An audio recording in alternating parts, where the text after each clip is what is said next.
Welcome, everyone. This is the B2B Influence Podcast. I'm your host, Paula Kioki, CEO of Outward Media. And today we have Dr. Augustine Fou. This is his second visit. And I wanted to revisit with Dr. Fou because, programmatic advertising promises efficiency, scale, dashboards look great.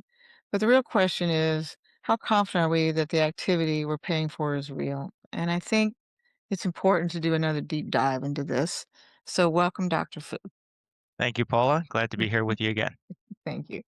So let's dive in. When in-house B2B teams think about ad fraud, many still associate it with obvious bot traffic. You and I have talked about that, fake clicks. From your perspective today, what actually constitutes ad fraud in modern programmatic buying? Yeah, I think people need to realize or understand that there's fraud up and down the funnel. So let me kind of break it down in terms of the revenue models according to the IAB. So if it's CPM, so it's cost per thousand, then all the bots have to do is just cause the ads to load. And for every thousand ad impressions, they get paid. So then they probably won't spend more effort on clicking on those because they already got paid. Okay, so the bots will kind of do the minimum effort in order to get paid. So for large campaigns in programmatic, when they're just buying reach and frequency, they're most affected by this kind of CPM based fraud because all they have to do is cause the ads to load. Then there's click fraud, and it usually happens in the CPC campaigns, cost per click campaigns, because in those you actually have to click the ad in order to get paid the CPC. So Mm-hmm. again, the bots will do exactly what they need to do to get paid. So for any kind of search ad that's on a CPC basis, or maybe some programmatic campaigns where the revenue model is CPC, they will click on it as well. So that's the second revenue model. The third would be cost per lead. So a lot of B2B marketers, maybe university marketers, financial services, they'll say, okay, we're going to be as efficient as possible and only pay when we get the lead, right? We're not paying for the ad impressions. We're not even paying for the clicks. We only pay when they get the lead. Unfortunately, the bots will do that exact thing. So dating back more than 10 years, when I was serving university marketers, they would regularly have to discard 50 to 70% of the leads that they paid for because when they called up the high schooler said, I never applied to your college. Right. So even then, even though the information was 100% correct, the phone number, the household address, or whatever, the high schooler didn't complete that form. It was a bot that did it. Okay. Mm. So that's cost per lead. And then the last one is cost per action or cost per acquisition, CPA. So that typically people think about that as affiliate fraud, where they're only paying a revenue share on the completed purchase. But as you know, affiliate fraud has been going on since the beginning of affiliate marketing.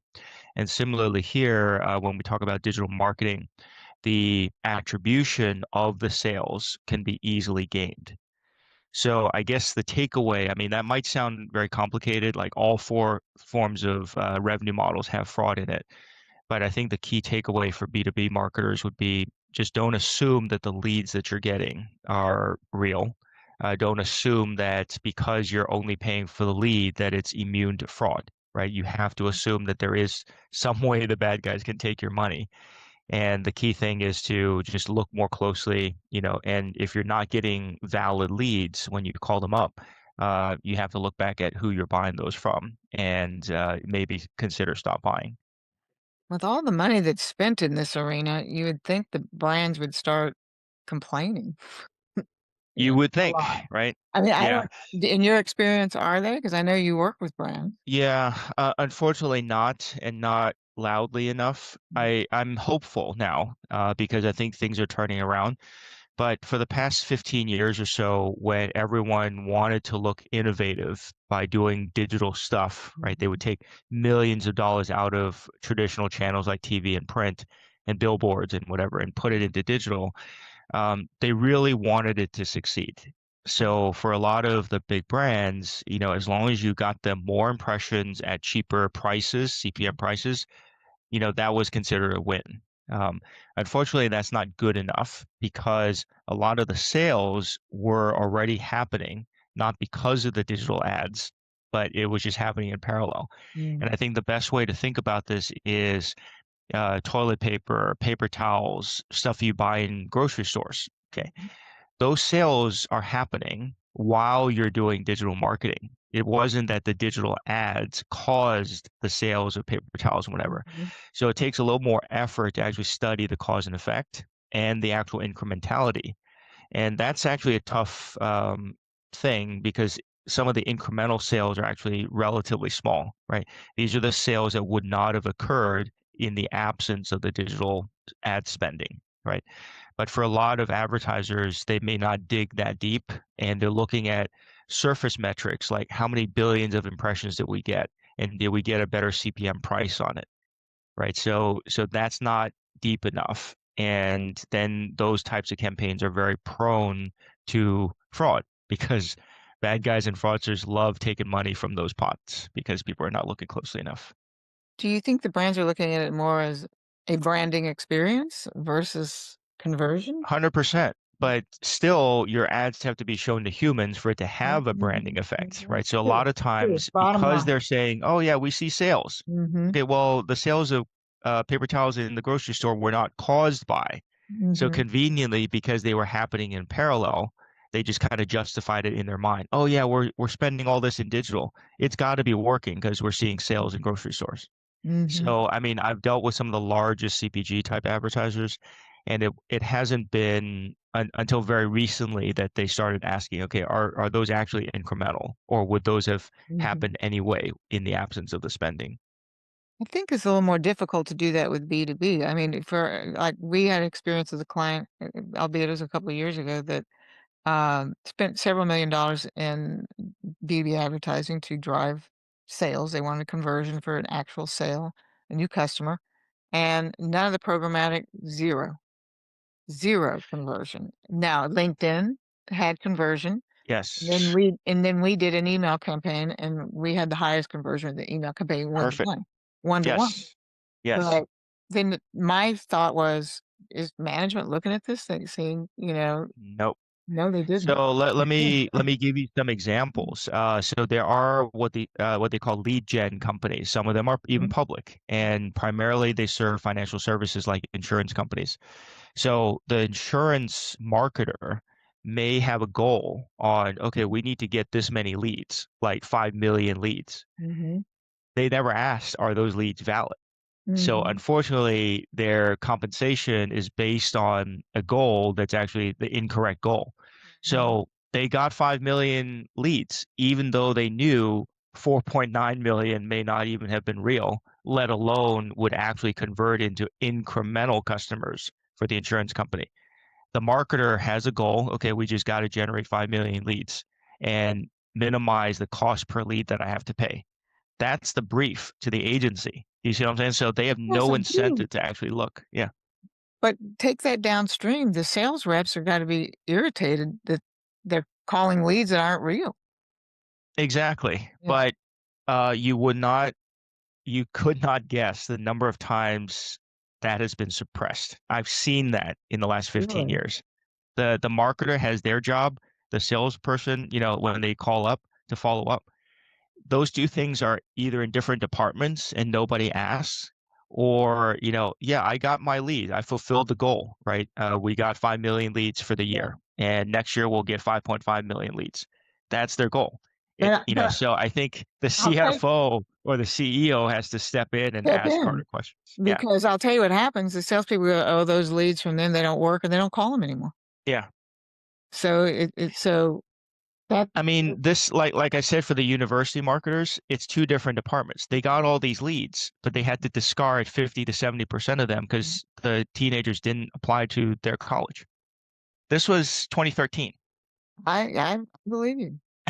So, over the last few years, do you think fraud has meaningfully improved, or has it simply become harder for marketers to detect? It's become harder to detect, and this ranges from the simplest of fraud, right? Where, like I said, the CPM, all they have to do is load the ad impressions and get paid. So I'll just give you a simple example. The bots used to just come from data centers. They wouldn't even bother to disguise themselves. Now they're using residential proxy networks to bounce the traffic through someone's household IP address. So then they look like household IP addresses. So for the marketer or in any fraud detection company, you can't just outright block a household IP address because it might be one iPad in the home that has malware on it that's doing the ad fraud. The other devices are fine, right? So it becomes harder for the marketer to see the fraud. And even in CPL, But we've but in Dr. Food, does that happen in the B2B? 100%. Yeah. Yeah. So I was Okay. going to Okay. get to the Okay. next with the cost per lead. The AI agents are now kind of practicing their craft. They're filling out all these forms, solving the captchas, submitting the leads, and getting paid for the cost per lead, right? So that affects B2B marketers even more. So with these AI agents kind of running rampant online, I mean, I have a form on my site and I deliberately leave it open just to see what goes on. And it's like constantly being filled out by these bots. We have that And we too. Yeah, we have yeah, the same we have a problem. honeypot field Mhm. where it's a hidden field, and they fill that out and submit it. And so now we can exactly know because a human doesn't see that, so a human Mhm. couldn't possibly have completed that field and submitted it. Mhm. So we know exactly which is bought and which is not, right? But yet that happens on a regular basis. So going back to B2B, when they're paying for leads, they can't assume that they're all valid. So, if there's a common belief in B2B organizations that smaller audiences with higher CPMs provide some level of protection, do you think that's a dangerous assumption on their part? All assumptions are dangerous. So, I'll use a specific example from my pharma clients.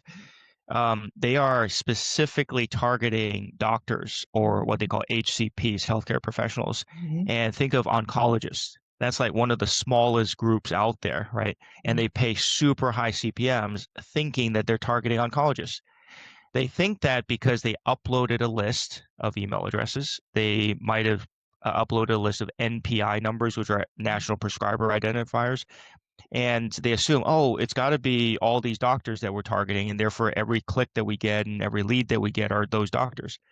But unfortunately, the cookie matching process is extremely dirty. It's like an approximation on top of an approximation on top of an approximation. And when LiveRamp just says, oh, these 15 cookies might be related to that doctor, you can't assume that it's fraud free. Okay, Mhm. so even when you have very small audiences, highly targeted, high CPMs, the best thing is to not assume that it's working. The best thing is to actually measure it. For example, with a Foo Analytics tag to see where the ads are even going. And if it even makes common sense, like there's only 8,000 total oncologists in North America. Okay. You should not be getting millions upon millions of ad impressions per day if you're targeting just those oncologists, Right. right? Common sense will tell you that's completely out of whack to begin with, let alone the leads you get after that, right? So dispense with the assumptions to begin with, and that's going to be your first step of making your campaigns better. I should have known talking to a doctor of analytics that assumptions is a bad. Yeah.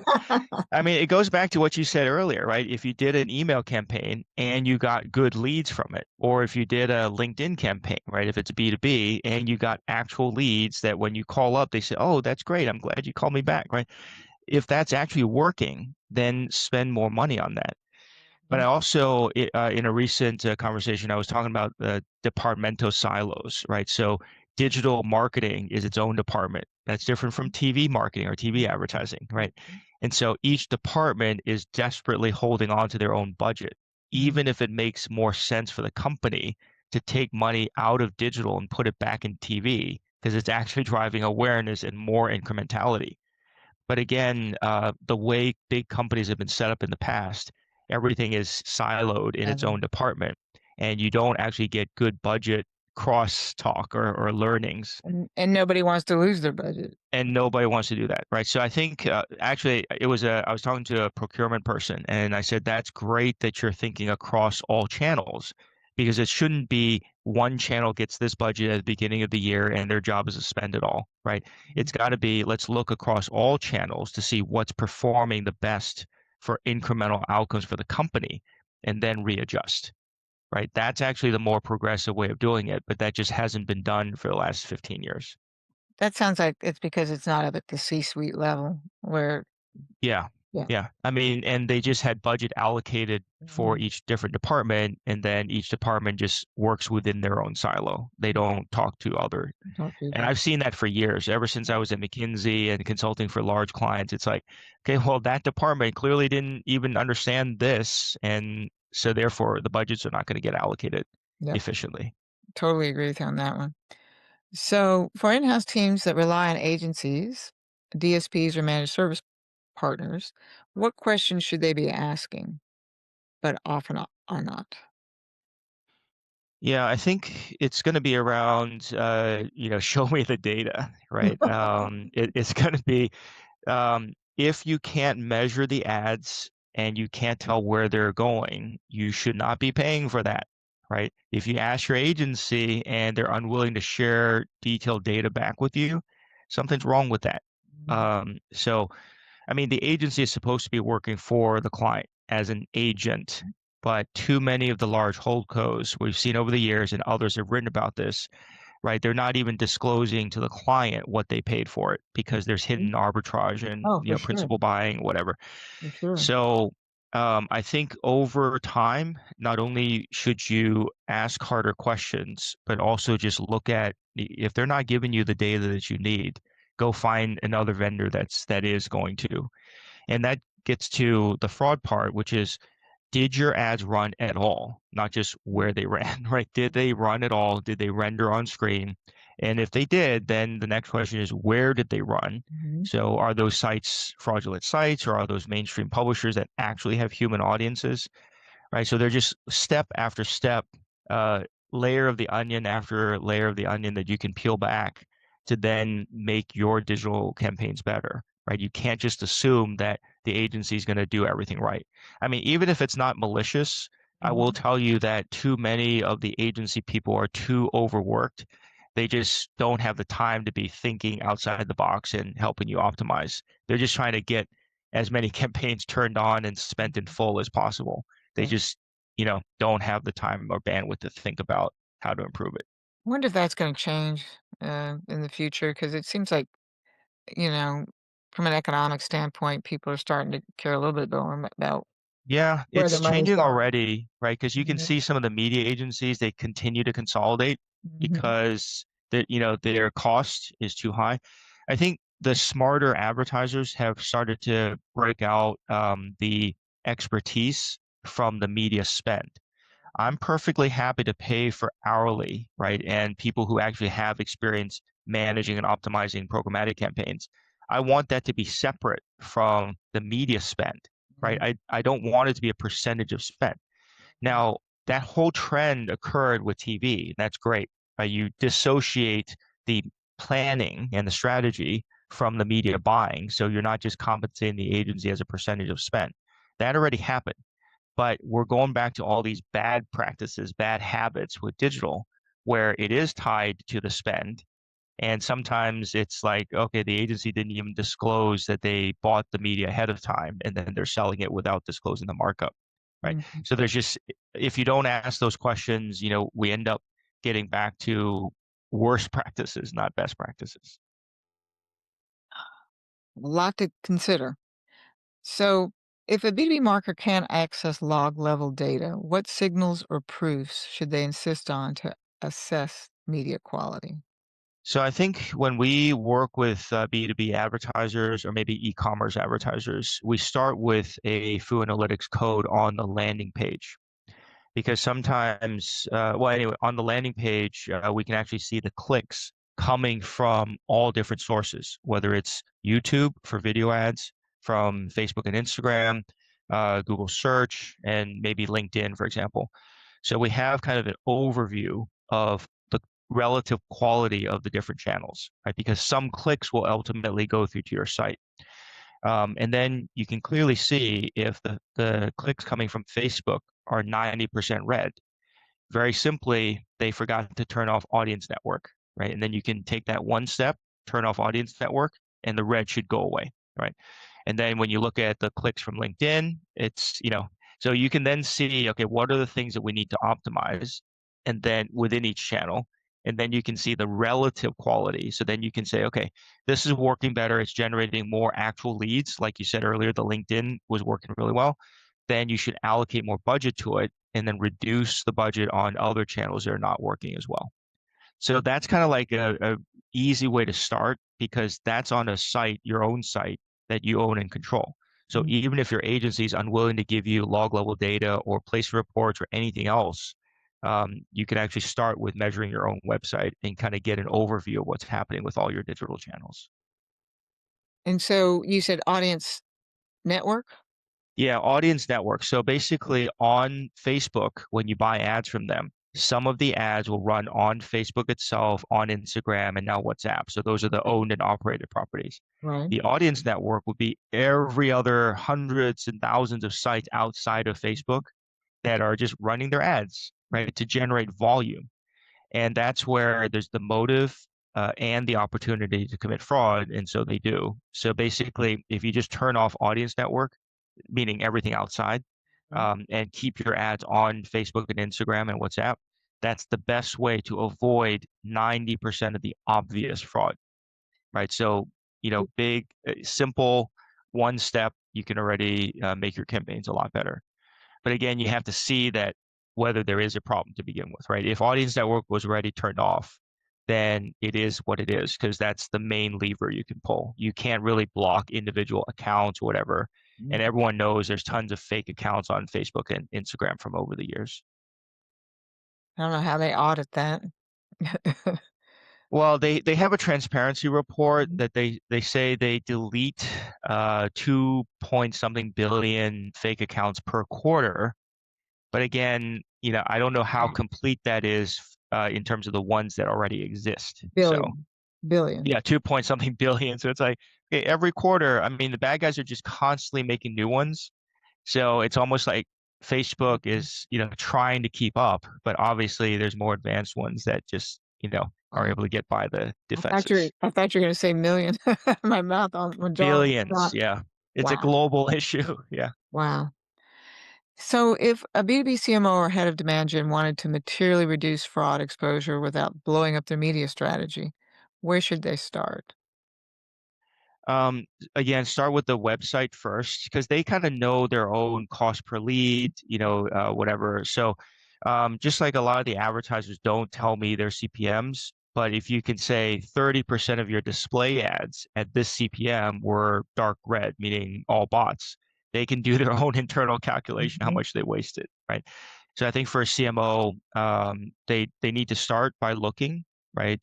Don't There's something called fear of finding out, FOFO. So overcome FOFO by It's a actually new doing one the for me. measurement. Yeah. But once you can see, I mean, sometimes it might be scary, like it might be 90% red, Mhm. but the point is they couldn't see it before, and so they didn't do anything about it. Now that they can see the red, they can actually start making changes, taking steps to make it better. And Mhm. so it's not going to be solved overnight. So even for the larger advertisers, I mean, we work with insurance companies. We said you can't lop off the 90% right away because the quantities of impressions you're going to buy are going to go way down. The CPM cost is going to appear to jump 10x. Yeah. You can't stomach that, right? But you can put in place a transition process. Sometimes it can be very aggressive and be done in 6 months. Other times it may take longer. It may take 18 months for you to accomplish that. But at least put in place the transition process where you're taking out the top 10 bad guys, right? So then you're slowly reducing week by week the Mhm. fraud. So your impression quantities will start going down. Your CPMs will start creeping up, but ideally, you have a more business outcome oriented metric like, okay, leads, incremental leads are getting better. So now you don't have to discard 70% of your leads. You're only discarding 50% or maybe discarding 30%. So when you see those kind of positive changes, then you continue, right? So that way, over time, your quantities will go down, your CPMs will go up, but ultimately you'll be saving the money, meaning not letting the money go to fraud. The, Mhm. the marketer might still spend all of it, but then your actual cost per valid lead is going to go down. right? Because you got all these leads, Mhm. when you call them up, they say, I never applied, I never submitted that form. So then your cost per valid lead is going to start going down. So that means actually better business outcomes for the company. And happier salespeople, more qualified leads, and more pull through. Yeah. Yeah. Just build your own positive spiral, Mhm. basically. That's But you part have to I start like that. by, you just have to start by looking, right? If you're too afraid to look, you're going to still be stuck in just doing what you've been doing for the past 10 years. Well, maybe you shouldn't have the job if you're afraid to look. Yep. Yeah. It takes courage. Yeah. But that also brings up the fact that, sometimes the CMO, they're unwilling to go back and say, oh, whoops, stuff I've been doing for the past year is not right. Sometimes we have to wait until a new CMO comes on, and then they don't have that baggage and That's they right. will look at the data and make changes. But I would encourage CMOs, it's better for you to find out yourself and take Mhm. steps to say, okay, we found it, right? We couldn't see it before Yep. because maybe they were using legacy fraud verification vendors and they just couldn't see the fraud. But now with better analytics, when they can see better, they can do better, and let them be the one to do it, right? And then you'll get the credit. I was gonna They will say, need you to stick around to actually that's right. continue the They project to make it better. and they become the hero. Yes. Right. So it takes courage, but yes, there's an opportunity for CMOs to be the hero and be proactive, Mhm. find the fraud and do something about it, not Yeah. just cover it up. I would wanna be the hero Yeah. if it was me. So, do you believe the industry is structurally incentivized to eliminate fraud, or does the burden still fall on the advertiser? The industry as a whole is not incentivized because most of them are toll takers, they're middlemen. So the more volume that flows through their pipes, the more money they make. So you can imagine, no matter how good the intention, they're not going to deliberately not make as much money, right? Every one of them is venture funded, so they have to show their VC hockey stick growth. The Mm, way to do that is to allow the fraud to happen. So if the advertiser, ultimately the person or the party that's spending the money, if the advertiser doesn't care, no one else will care for you. So mhm, ultimately, mm, it just takes time, right? I've been waiting 15 years, but some advertisers are finally coming around. They're finally asking me for help, and mhm, those are the parties we will help. We can't solve fraud for the industry because the industry doesn't want it. yeah. And so we will just help the advertisers who actually want help. Well, I mean, I know you're working with some that do care, so that's Yes. on the DSP side, so that's positive. Yes, And very positive. I mean, individual companies, right? Individual people within those companies are the ones who are trying to make a difference, and mm, that's great. And I'm happy to support them. and ultimately, that means they really care about their advertisers and their clients Yes. to make that shift. That's Hmm. a big deal. So So, again, I feel the positive spiral is building, right? There's a lot of momentum. I'm gonna use that line, I like the positive spiral. That's a Yeah. good. So, in closing, is B2B marketers plan for the next few years? What mindset shift is most important if they want to buy programmatic media more intelligently and responsibly? I think you probably answered that, but did you want to? Yeah, I think just to recap is dispel the assumptions, right? Don't assume that things are working the way they're supposed to work Mhm, because theory and reality are very different things. So, yes, good intentions, but you're still the one spending the money. Good intentions don't give you business outcomes, right? You have to actually look to see if you're getting what you paid for and whether those are actually driving real incremental business outcomes, not just the sales that would have happened anyway. Like mhm, we said, the paper towel, toilet paper in grocery stores, right? Those are happening anyway. So you have to really ask the hard questions. And it's going to be new. It's going to be uncomfortable, right? You may not be getting as many incremental sales as you thought you were getting, but those are the ones that you should value. And that's what's going to drive outcomes for your company. Dr. Fu, it's always a pleasure to talk to you. You're a wealth of Thank you, Paula. information. I learn something every time we talk. Um, Thank you for having me. yes, you can reach Dr. Fu through LinkedIn, and then it's fooanalytics.com, correct? Yep. Yes. And he'll be happy to have a chat with you because this is his mantra in life is to solve fraud. So we appreciate. Yes. And to use analytics to back it up. Yes, we appreciate you. Thank you, Doctor. Thank you, Paula. Okay.